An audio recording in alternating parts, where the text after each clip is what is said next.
अगर हम सब जीवात्माओं की दृष्टि इस संसार रूपी स्यमंतक मणि में अटकी रहेगी तो जाम्बवंत जी महाराज की तरह ही हम भी सामने खड़े हुए पर ब्रह्म परमात्मा का दर्शन कभी नहीं कर पाएंगे। लेकिन जब हमारी दृष्टि इस संसार रूपी स्यमंतक मणि से हट करके पर ब्रह्म परमात्मा में लग जाएगी, उसी क्षण इस जगत के कण कण में वो परमात्मा हमें दिखने लग जाएगा। बोल व्यास जी महाराज की।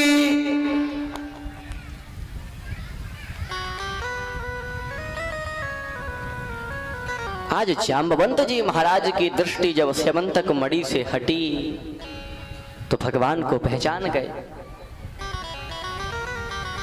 और भगवान के चरण पकड़ लिए। हे भगवान, मैं अभागा एक मणि के चक्कर में पड़कर के आपसे युद्ध कर बैठा।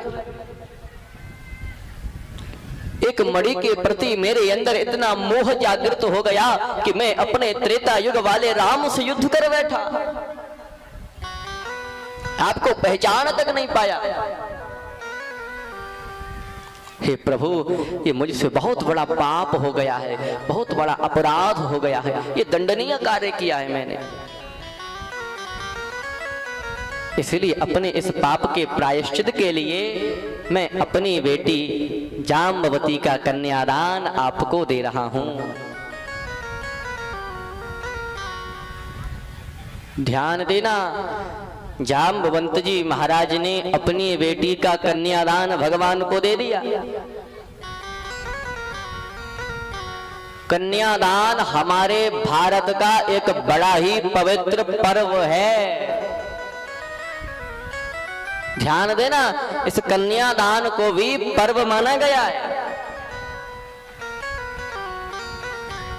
लेकिन विडंबना की बात तो ये है कि अमीरों की बेटियों के विवाहों में हम बड़े बड़े लिफाफे लेकर के जाते हैं, लेकिन गरीबों की बेटियों के विवाहों में हमें जाने में भी शर्म लगती है।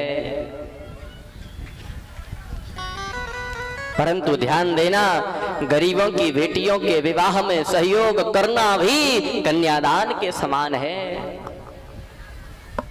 उसका भी बहुत बड़ा पुण्य है।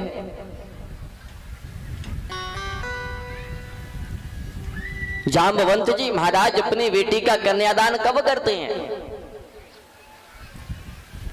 आज जैसे ही भगवान श्री कृष्ण जाम्बवंत जी महाराज को बताते हैं कि हे जाम्बवंत जी महाराज, यदि यह स्यमंतक मणि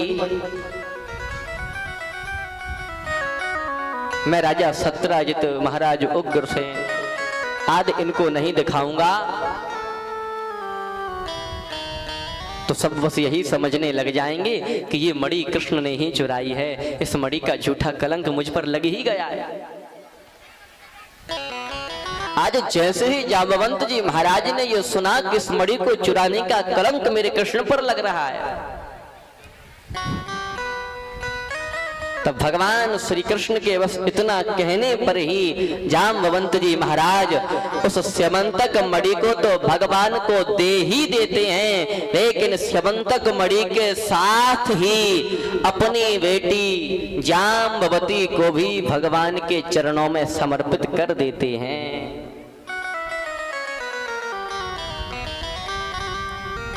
अच्छा, एक बात और है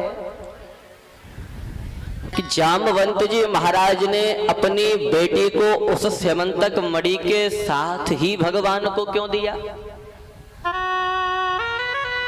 ऐसा भी कर सकते थे कि भगवान मणि ही लेने तो आए हैं, पहले मणि दे देते, फिर बाद में अपनी बेटी जाम्बवती को दे देते। लेकिन मणि के संग ही जाम्बवती को क्यों दिया? क्योंकि आजकल हमारे भारत में ये विडंबना हो गई है ना कि आजकल इस भारत में बेटियों से ज्यादा बेटों को महत्व दिया जाता है कि महाराज बेटी बेटी कुछ नहीं, हमें तो एक बेटा हो जाए। हम आजकल पुत्रों के लिए परेशान हैं, बाद में भले ही वो पुत्र हमें लात मारे बड़ा होकर के, लेकिन पुत्र के लिए सब परेशान है।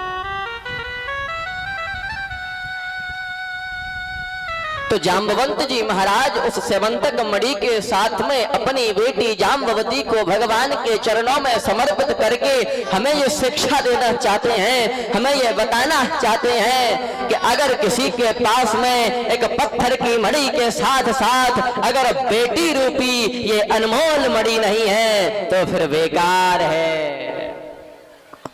बोल बांके बिहारी लाल की। हमारे पास पत्थर की मणि भले ही हो या ना हो, क्यों? क्योंकि इस मणि की तो फिर भी कोई कीमत होती है। किसी मणि को लेने आप जाओगे तो कुछ ना कुछ कीमत होगी, कोई लाखों में होगी, कोई करोड़ों में होगी।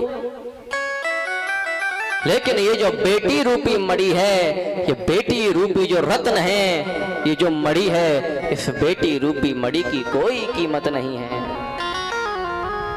अनमोल मणि है मेरे भारत की बेटी, मेरे राष्ट्र की बेटी।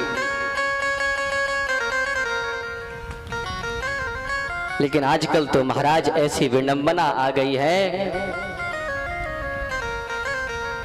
कि ऑपरेशन के दौरान यदि जब चेकअप करते हैं कोई माता गर्भवती हो डॉक्टर, तो डॉक्टर ये बता दे माता पिता को कि इसके गर्भ में तो बेटी है, बेटा नहीं है, इसकी तो लड़की होगी। तो जो कई कई माता पिता हैं वो बताए क्या कहते हैं, तो मार दो इसे, हमें तो बेटा चाहिए।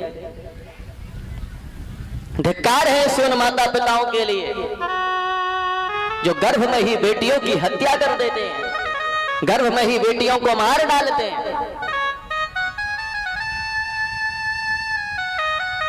ध्यान देना, जो माता पिता और डॉक्टर गर्भ में ही बेटियों को मार डालते हैं, गर्भ में ही बेटियों की हत्या कर डालते हैं, मेरी दृष्टि में वो माता पिता और